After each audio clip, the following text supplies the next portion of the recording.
Doutora Tereza Cristina, muito boa tarde. Obrigado por ter se juntado a nós em dias difíceis para o agro, não é mesmo? Valter, um prazer enorme falar com você aí no Agro Mais, Jornal da Tarde. Pena que o assunto não é muito bom, né? Vamos começar pela MP. A gente sabe que essa MP, a senhora disse na semana passada, num cálculo ainda preliminar, a senhora estimou em 29 bilhões de reais, se não me engano, as perdas com o setor, mas isso ainda nem foi fechado, né? Olha, mas isso é o que a gente tem ouvido dos mais diversos setores, da indústria, do agronegócio, da agroindústria, né, do setor de minério, petróleo e gás, enfim, mas 29 bilhões já estão precificados, que é o prejuízo que esses setores da agropecuária e minério, petróleo e gás, enfim, todo mundo que é exportador terá com essa medida provisória. Este ano, porque ela não vence esse ano, ela continua, e o ano que vem as projeções são de 60 bilhões. Desse quadro que o agro vive, que foi de perdas por causa da estiagem, de baixo custo dessas commodities, isso vem só a dificultar ainda mais o setor que está se preparando para o plantio, para um plano safra que vem aí. Eu queria que a senhora falasse mais das consequências dessa medida provisória, senadora. Valteno, no setor de soja, o número que a gente tem são aproximadamente R$ 5 por saca de soja, que será o custo a mais que o setor terá, e isso a corda arrebenta onde? No produtor rural, que terá aí um decréscimo de preço maior ainda, tendo em vista aí um mercado com preços deprimidos como esse ano, problemas climáticos, enfim, um ano que não rodou muito bem para os grãos. Aí depois nós temos, e aí tem milho, enfim, outros setores que são também exportadores. Nós temos no boi, muito preocupante, R$ 11 por arroba, esse é o cálculo que o setor faz. Então, se a arroba hoje, sei lá, está R$ 120, nós teríamos aí R$ 109 para o produtor rural. Então, é preocupante, todo o setor da agropecuária que está, enfim, afetado por essa medida provisória, está muito preocupado. Eu acabei de receber aqui mais de 10 entidades de classe aqui no meu gabinete, todos, inclusive pessoal do alumínio também, exportadores de alumínio, pessoal de minério, todo mundo muito preocupado com os efeitos dessa medida provisória. E uma coisa, né, que eles têm também essa preocupação, porque dia 20 agora vencem. Eles precisam fazer essa compensação do trimestre. Então, se essa medida estiver vigorando, e ela está, uma medida provisória, quando ela é colocada e ela é publicada, ela entra imediatamente em vigor. Então, elas estando vigorando dia 20, todo mundo vai ter que arrumar recursos para pagar, né, esses créditos que seriam compensados no planejamento tributário deles até na quinta-feira da semana passada. Senadora, a gente tem percebido o governo não conversa com o setor antes de tomar essas medidas, né? Então, como a senhora está dizendo, a medida provisória entra em vigor imediatamente no ato do decreto.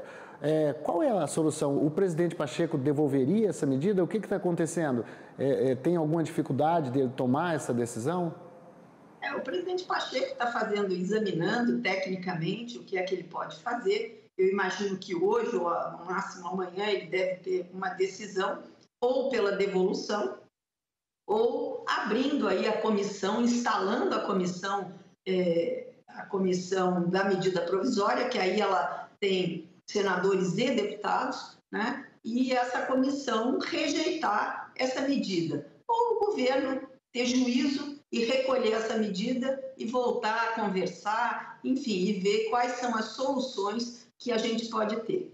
Eu até falava agora, você não vai fazer emendas para essa... Não tem emenda, eu acho que não cabe. Nós temos essa medida, ela veio torta, ela veio errada, e ela precisa ter uma devolução até, eu acho que didática. O governo não pode trazer uma medida como essa que afeta diversos setores produtivos, a espinha dorsal da nossa economia, e depois dizer que ela não foi bem entendida, não era bem isso, enfim. Eu acho que o diálogo precisa ser aberto, precisa ser claro, né? Não, o Congresso não esse Congresso, mas o Congresso vota medidas que acabam fazendo aí o déficit fiscal. Não, não é isso. Nós precisamos conversar e ver de onde pode sair essa renúncia. Então, não pode vir, ela veio de maneira torta. Ela precisa ser colocada à mesa. Qual a solução que pode ser que nós podemos achar para que os setores que mais empregam, que produzem, que pagam impostos nesse Brasil tenham essa perda, e principalmente no meio do ano em que o planejamento fiscal de qualquer empresa vai embora. Ninguém consegue conviver com uma insegurança jurídica como essa. Tudo isso muito próximo do lançamento do próximo Plano Safra, que cria também muitas expectativas. Amanhã o ministro Haddad vai se encontrar com o presidente da CNA, com o presidente da CNI. A senhora tem alguma expectativa de algum recuo do governo, alguma medida que possa... O Supremo parece que deu 2 meses de prazo para essa questão de medidas compensatórias à desoneração da folha. Qual seria a saída na sua visão, senadora? A senhora que conhece, foi ministra da Agricultura, conhece o setor. Olha, eu acho que o governo tem que dizer onde é que ele vai compensar, principalmente começando com uma coisa básica, fundamental, parar de gastar. Onde é que ele vai cortar gastos? Eu acabei de ver o governo dando 5 bilhões para as universidades, nada contra as universidades. Eu acho que precisa dialogar e achar um caminho, mas nós precisamos ver, por exemplo, o leilão do arroz, 7,5 bilhões. Um leilão que foi uma crise criada pelo governo, não havia falta de arroz, os agricultores gaúchos estão lá todo dia falando, tem o produto, houve um momento de falta de escoamento por conta das enchentes que acabaram com as estradas, enfim, teve um problema muito mais de logística do que de produção. E aí o governo faz um leilão para comprar arroz sem necessidade, para distribuir em pacotes de 5 quilos, num preço que provavelmente não vai conseguir comprar alguma coisa boa, porque a paridade do preço internacional para o arroz não é R$5 o quilo. Enfim, é um monte de atrapalhada uma atrás da outra. Se deixasse de comprar esse arroz e deixasse o mercado se resolver, talvez tinha aí 7,5 bilhões, né, para compensar gastos aí importantes não só para o Plano Safra, para o seguro rural, ou mesmo para compensar parte dessa medida provisória que mandaram aqui para o Congresso Nacional.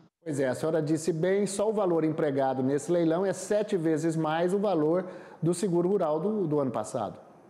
Exatamente. Agora, amanhã vai ter também uma reunião na FPA com outras frentes parlamentares que são contra a medida provisória. Hoje tem uma nota também unindo vários setores, CNI, CNC, enfim, o setor de cooperativas. Então, assim, não está agradando ninguém, né? Olha, essa medida provisória eu nunca vi uma como essa. Ela é unanimidade contra ela. Eu não vi ninguém a favor dessa medida provisória, a não ser o governo que a produziu. Encerrar, senadora, o que a senhora espera do próximo Plano Safra? Eu sei que a senhora defende aí essa questão do seguro, uma forma entre seguro mais público, entrar com seguros também de empresas privadas para poder compensar, porque a gente viveu essa questão da estiagem, a gente está passando esses problemas, então qual seria uma fórmula que pudesse compensar o risco que o produtor tem ao fazer um plantio, hein? Eu acho que o governo tem que fazer uma escolha. O mundo todo, a gente vê, quando fala de produção de alimentos, todo mundo fala em segurança alimentar. Todo país quer ter segurança alimentar. E o Brasil tem, porque produz muito, produz para abastecer o seu mercado e ainda para exportar. E aí nós vemos o governo, a gente sabe das dificuldades do caixa, do tesouro, mas enfim, é uma questão de priorizar uma política pública, um setor. Então, se o governo quer priorizar esse setor, que sente com o setor, veja o tamanho, o que pode ser feito, e o seguro rural é fundamental, inclusive porque o dia que a gente tiver um seguro rural do tamanho que ele deve ser, os bancos vão, com certeza, diminuir taxa de juro, porque o risco fica menor do custeio dado, do investimento dado ao produtor. Então, eu acho que nós temos aí que trabalhar, e eu venho falando isso há 2 anos, né, que nós tínhamos que aumentar o valor do seguro rural. Eu soube que o governo, que o ministro Fávaro encaminhou 2 bilhões, não é suficiente, mas se conseguir isso já é um avanço, né? A agricultura brasileira, a economia brasileira vem crescendo, e aí a gente vê, voltando aí para a medida provisória, o ministro Haddad falando que ele não consegue, que tem que olhar, que essas compensações saíram de 5 bilhões para 20 bilhões, para 22 bilhões, que é muito. Agora, tem que levar em conta que a economia cresceu, que se faz um esforço enorme para se exportar, para cada vez mais, para ter equilíbrio na balança comercial, para o país ter mais dólar. E aí a gente vê uma fala como essa. Se tem fraude, alguém está fraudando, quem tem que verificar isso é a Receita Federal. Eles têm os números, eles têm como fazer isso. Então, me espanta a gente ver também uma colocação como essa, saiu de 5 para 25, para 20, mas por quê? Tem que ter uma explicação, e eu acho que nós não podemos nos conformar com essa explicação de não entender bem o que está acontecendo. Nós precisamos ter clareza nas coisas que estão acontecendo, tanto na medida provisória quanto no leilão do arroz, né, que a gente tem visto aí uma atrapalhada atrás da outra há mais de uma semana. E agora querendo fazer um próximo leilão já na quinta-feira, para complementar as 300 mil toneladas.